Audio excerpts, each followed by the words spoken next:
whatever the name of the show is going to be, we're just doing a live reaction right now to, live reaction. We knew it was happening. It was a story going into this morning. Lakers suck. So my name is Terry Tam. I'm with Alex, the intern. I'm with Duke, the head graphicist of Hot Sauce Sports. Absolutely. How's it going, boys? How's it going? You know what? Not bad. I got to say, nothing better than in just a couple of days. Coach K gets he loses. The Lakers are out, and I know Terry, you don't want to hear this, but the Raptors clinching. That's just music to my ears. I don't care that the Raptors clinch. I just don't like the fact that now we're gonna have to listen to a bunch of Toronto fake ass Toronto fans. Yeah, me and Terry had to lift that for Rogers. Yeah, exactly. All the fucking Rogers call center was Raptors fans. Yeah, and apparently. All of a sudden. Which fan base is more of a bandwagon fan base? Okay, the Toronto Raptors or the Golden State Warriors? No, the thing is about the Golden State Warriors is that they had a loyal fan base for a while because they sucked for a really long time. Absolutely. And another thing is that it's actually a very good comparison. The thing about the Toronto Raptors fans that I don't like is that the season before, these guys are rooting for other teams. Absolutely. That's my biggest complaint. So they're rooting for other teams. Just wait for when the Knicks are good, man. You're going to see all the bandwagons. The bandwagoners are going to jump on the train. So here's my list. Big time. Tell us. So here's my list of the most annoying fan bases. Love it. So number 1, Philly. All Philly sports. Yeah. The worst. Yeah. And they're always yelling about something. Second, angry all the time. All Boston sports. No, the thing is, at least they have at least Boston, just a Bruin fan base. At least Boston has the titles to back it up. That's true. Yeah, they got something. Yeah. Number 3 is between New York sports or Toronto sports. I'm not sure which one. So New York sports, I don't mind too much because they're all angry. Always angry. So always when you're an angry fan, it means you've suffered and you've stayed with the suffrage. Yeah. Boston Yankees fans, bro. Yankees fans, don't get me started. The thing about Yankees fans that are bad is that they think that they're the center of the universe.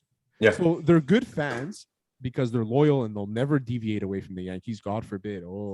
But the worst is that they just think that, like, I saw a post the other day. It said, "Oh, wouldn't it be great if the Yankees had Trout and Tatis?" I know it's almost impossible to have two, but obviously they're gonna have one. Why? Obviously, why is it obvious that Tatis or Mike Trout would sign with the Yankees?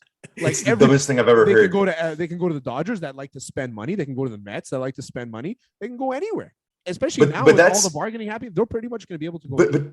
But that's what it is about being a New York fan, right? Like, even as a Knicks fan, it's ingrained in my head where I just think every player wants to play there, when in reality they could care less. Like, they're going for the best contract possible, and they can get exposure wherever they want. Like, Mike Trout is in the perfect situation. He can go out to the grocery store. He can go out to do whatever. He can go to a restaurant. No one will even notice him. If he plays in New York, he'll get harassed nonstop. 100%. I agree. If he has one bad game, they'll never let him down. So the reason why we're doing this random episode, I guess, Duke Tam and the intern. It's an emergency podcast, man. It's an emergency because it's gonna be we need it tomorrow. But tomorrow's emergency. Yeah, tomorrow's emergency. So the Lakers eliminated from the playoffs, and insert graphic right here of when LeBron James said, "Keep that same energy, yada yada yada." Like, I got the message right here. Keep that same energy when we make it to the playoffs. Like, I know you guys are gonna hate on us because we're old and whatever. Paraphrasing, right? So cool. You know, I actually like that tweet because it was like, listen, I feel like confident in this team. He's a leader, you know, whatever. But now it's funny to laugh at LeBron James because he honestly, I think for me as a Lakers fan, I feel like LeBron is not it's not the main guy on the team. It's also not his fault completely as to how they are right now, you know. Yeah, exactly. Where would you rank LeBron in Lakers? Let's do a little mini draft here. Like, Alex, you go first since you're a Lakers fan. Who's like your? Well, it has to be Davis. It has to be Davis first. Anthony Davis as the general issue. I'm saying all time. Like, where do you rank LeBron all time in Lakers? All time. Give me your all time number one. Well, Kareem's got to be up there. Magic, Kobe, Shaq. I have to go with Magic first. I'll go with Magic first. He was fucking incredible. Okay, cool. Duke, you? So who, Kobe. you can't choose Magic. Always Kobe. Kobe, Always gonna go Kobe. Kareem. Yeah, Right. Kareem. I think we're good. Alex, Shaq. Shaq, Duke. We already said Kareem. You can't really make this list without mentioning Wilt. So There you go, Wilt. Okay. we're going really far back. No, Jerry. we're already 2.5 rounds in. You know what I mean? And we haven't Yeah. mentioned the so-called best of all time. You know, that Oh, I used to say is best of all time. I was gonna mention also Derek Fisher after the. Derek Fisher's a good Derek one. Fisher. Derek Fisher's a Good good one. one. Robert Ory is a good one. Lamar Odom. If you want to Mental count, peace. if you want to count coaches, I mean Phil Jackson right away. Jerry West. Jerry West right away. Well, Jerry West, even as a player, I mean, definitely up there. But then, I mean, if we really want to go back, you can bring up James Worthy, Elgin Baylor. Listen, at the end of goes all on. of it, Byron Scott. in 10 years from now, we redo this list, LeBron James will be higher. But if we're recency biased right now, LeBron James does not rank in the top 10 Lakers of all time. Well, look, kind of That doesn't mean that he's not one or two best of all time. That's not all I'm saying. I'm saying is that he didn't do what he should have done here in LA. That's what I'm saying. Look, it's hard to hate on a guy that brought a championship, and there's a lot that we can make out of the championship that the bubble championship that the Lakers won. But I'll tell you, anyone from LA, and Alex, I'm sure you could back me up on this. A championship is a championship, and I'm sure you guys really do still believe in LeBron and what he can bring. At the end of the day, the dude was still bringing in 30 points a game, and there were games where I was so frustrated for him because he's doing all the heavy lifting for that team. Yeah, exactly. I mean, sorry, go for Alex. So yes, LeBron James does bring a lot. I just don't see him as a primarily like I don't see him being as a primary leader of the team because right now he doesn't contribute as much on defense, I'd say, as he used to before. That's why I really like Anthony Davis, and the problem is that Anthony Davis was injured the most of the fucking year, and which fucking hurt the team. He was literally the motor of the team. So Anthony Davis on the team, he make the playoffs, right, Alex? I'd say they'd be the 8th seed or 7th seed. But yeah, to a minimum, right? I mean, we respect Anthony Davis's game. He's like one of the best. Yeah. Well, here's where I kind of stand on the Anthony Davis thing. I'm really worried about the trade that they made. The next first round draft pick they have is in 2027. They've essentially mortgaged their entire future for this player. And at this moment, look, he's 28 years old. He's an old 28 years old. Yeah. I mean, he's pretty much in the same draft class. Not necessarily the same, but Jokic was drafted a year later. And so was Giannis. And look at both of them. They're unstoppable. They're healthy. They played the majority of the year. AD looked slow from day one this year. Even after obviously he's been dealing with a lot of injury, but yeah, he does look a little sluggish, man. Like when he's running up and down the court, he's pulling a tugboat. You know. I just think that I look at myself in a situation after a few rounds of Buffalo Stanza. You know. What I mean? Yeah. But like if you put yourself in Jeannie Buss's shoes right now, right? Like, okay, you basically allow LeBron James to run a roughshod over your roster. You basically did whatever you could to make him happy, including bringing in Russell Westbrook when you could have had a guy like Anthony Hill. Not Anthony Hill, but you could have brought in DeRozan. You could have paid Caruso. Instead, you put that money towards Taylor Horton Tucker. You could have paid Schroeder. You could have paid Schroeder, and you could have absolutely gotten Buddy Hield if you wanted, and those would have been great. Obviously, incredible signings that they could have made. And obviously, look, Magic Johnson, super salty this week, came out and said that if he was still in power, he would have made all of those moves. First of all, you wouldn't have been able to sign all those players. Maybe you could have had potentially DeRozan, who said that he wanted to be in LA, but he was going to take the highest bid. And like you can't assume he's just going to come to you. You know what I mean? Absolutely. And this is a guy that basically quit on the team as a general manager. It was just way too much work for him, and he was out. Exactly. But I look at the future. They're going to have to pay Russell Westbrook $100+ million next year. Yeah. They're in no situation to make any trades. I mean, unless you're willing to trade Anthony Davis, but his stock or is LeBron. Or trade LeBron, and that's LeBron is gonna wait this out until he has to go to Cleveland to play with his son or wherever it is. He wants to play 1 year with his son, and that's what's going to happen. And what's going to happen Once is that again. When is I think the I think it's in 3 years, if I'm not mistaken. Oh, Jesus Christ. he enters. Absolutely. Yeah, he enters the draft in 3 years, but I don't think he'll get drafted. I think that it's going to go to. He won't be good enough to get drafted. No, definitely He's not. gonna go in G League. He's gonna go in a G League. He'll go to the G League, and then highest bidder for both of them is going to come to them. That's basically what's going to happen, and which is cool. I mean, that's fine if that's the way it is, and there's no sketchiness about it, and whatever. I don't give a shit about that. But I think that's the last we're going to see LeBron. Well, here's my question to you guys. Okay, so at the beginning of the season, we looked at the roster. You know, you had Trevor Ariza, which has been, my God, like about 5 years past his prime. Carmelo Anthony, which looked great and looked pretty good as a role player in Portland. But aside from that, Taylor Horton Tucker, you had they brought in Monk, LeBron James, an AD that wasn't super healthy, and then also a coach like Vogel, who's a defensive coach dealing with an offensive roster. So when you guys saw this roster at the beginning of the year, did you expect this team to make the playoffs? I honestly thought it was like 7. I thought what I said. I thought like 6, 7, 8. I didn't think they were going to win the conference or anything. I didn't think they were going to win the championship. But at least make it in, right? Yeah, I think they'd be good enough to make it in because the West is a tough division. Alex and I did like I think we did like a mini preview of this, and the West is a tough division, a tough conference. And it got tougher last year when Phoenix just came out of nowhere, right? So, and now Phoenix is the team that basically mathematically eliminated the Lakers twice. So twice in a row, yeah. We're gonna see the Lakers, and remember the years of Kobe at the end when they just sucked, but he was the only one. Like when they had the Asian guy there, the one that played everywhere. What was his name? You're talking about Jeremy Lin? Jeremy Lin was on the team. Yeah, it was like an early D'Angelo Russell years, like all the like that. He's got a championship. He's got a championship. It's okay.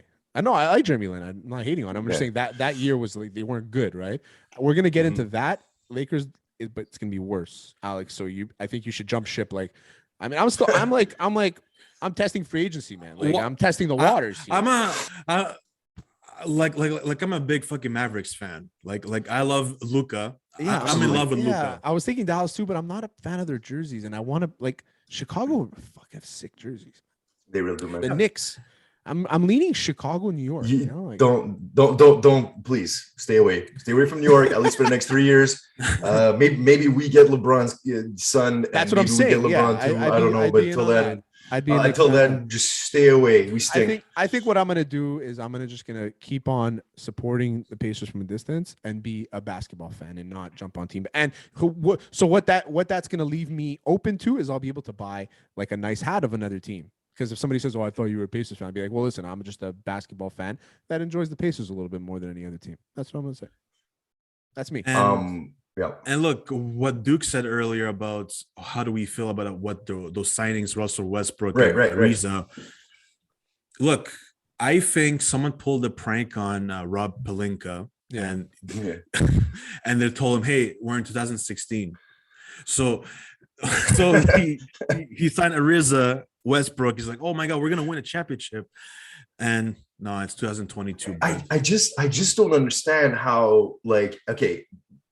I think Pelinka got into this really, really terrible situation where, you know, he was hired, he was given an incredible job. Obviously, if you're ever offered the job as a GM for an incredible team like the Lakers, you can't say no.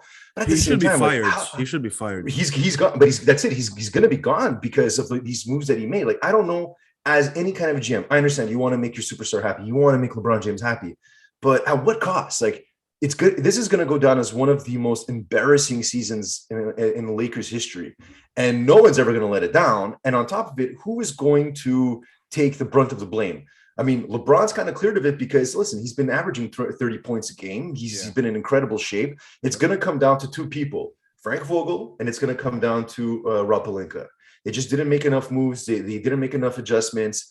And they put themselves in this hole where they just gave away, they mortgaged their future, you know, and they got AD. It's great. But honestly, I'm looking at AD and I just don't see this working out like in anytime soon. Yeah.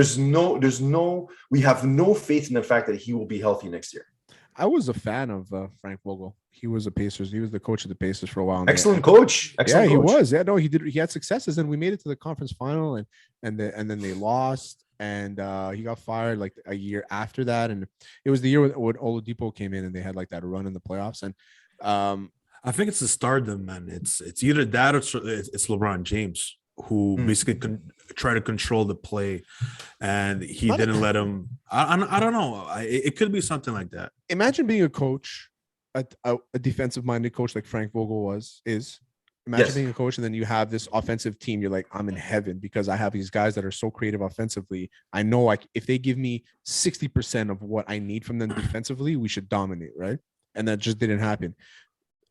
Imagine how frustrating it is for him having to basically look over his shoulder because he doesn't know if LeBron's going to go complain to him to head office. He doesn't know any of that. And that's and he's just trying his best. He just doesn't have the best product on the court. And that's not his fault. That's Pelinka's fault. But think about this stuff, though. you gotta go. You have to, it's easier to get rid of the coach than anybody else. But think about this for a second though. When LeBron was at his most successful, it was when he had a coach like Spoelstra who had no fear telling him, "Shut up, I'm calling the plays." And it's you know, we see it now with the Heat, with what happened with Jimmy Butler. I mean, when Spoelstra is incredible at dealing with hothead athletes that want to call the shots, and he thinks he knows better about it. And that's the problem right now, is that, you know, when you bring in a guy like LeBron James at this point in his career, like, is he really looking for another championship, or is he just looking to, you know, pad his stats? And that's obviously, I mean, obviously that's not the best thing to say, because he for sure still wants to win championships, but this season didn't seem like it. It looked like he's just trying to win. He's just trying to win a scoring title, you know? Yeah. So it's a rough situation. And also, you know, talking about defense, I mean, this was one of the oldest teams in the NBA this season. And when your best defender is Dwight Howard, I mean, just like you were saying, Alex, like 2016, like it's almost like Pelinka woke up one day and someone reversed the time on his watch. Like, oh yes, 2016, let's sign all the best players, you know? So I don't know. They're in a really rough position going forward. And it's like I said, it's going to be a weird transition for them for the next like 5 to 10 years, because they're going to have to trade to get some picks back. And they can't. Like, what are you going to trade? You have no. Well, Davis and LeBron. Davis and LeBron. Yeah, like, okay, that's the thing. You can get like 5 picks back with those 2 guys, right? And a couple prospects. Like let's say Cleveland is like, we want LeBron back. They'll send their next 3 first-round picks, because they know they're going to get LeBron and Bronny. They're going to get their next 3 first-round picks, okay? And get Colin Sexton. Yeah. Okay. There you go. And then for LeBron. That's Well, I mean, we're also playing like fantasy GM here, because first of all, one thing that we're all forgetting here is that the Lakers have a $3 billion network deal to show their game. Like they have a $3 billion deal in LA. Right. So and on top of that, they got to fill those seats. You can't go into a season with the idea of a rebuild. You can never rebuild in LA.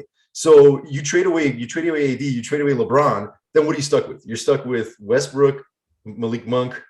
I don't know. I don't know who else they might even keep. So, and a bunch of draft picks. Like, I don't know. That doesn't work. They need star power in LA. They need that star power. That's why I wanted Giannis. That's why I wanted Giannis. Mm-hmm. Giannis would be like, that would be a big one for LA. I think that imagine going from Milwaukee to LA, bro. He can. What the fuck is there in Milwaukee? Seriously. There's probably some good food over there. But he did sign a pretty massive deal with Milwaukee. So I don't know if he's gonna budge. I don't know if, and even he's gonna get supermaxed every time. So it's not like And we haven't seen any sign from Giannis that he's going to basically pull that bullshit that a lot of superstars do now, where they act unhappy to get traded. Giannis does not seem like that kind of guy. He did do that though. Before probably because he wanted a better deal. Yeah, he wanted a better deal. Yeah, and he got it. Yeah, and they won. He got and it. And he wanted Middleton. Yeah. But I mean, I know we're going a little bit off topic here, but I was watching that Dallas and Milwaukee game. I don't know if you guys saw that game, but no. Luka is such a beast. At the end of that game, he decided to take on Giannis one-on-one and just ruin Giannis. Yeah. Like he just seems unstoppable. I mean, I really hope they win a championship. I had to bite my tongue because somebody asked me once, I'm like, I like Luka. Like, oh, who do you like? I was telling them my whole free agency thing. And then they're like, well, who do you like? I'm like, I like Luka. I like Giannis. I like a few players here and there. He's like, okay, Luka and Giannis one-on-one, who wins? And I didn't even hesitate. I said Luka.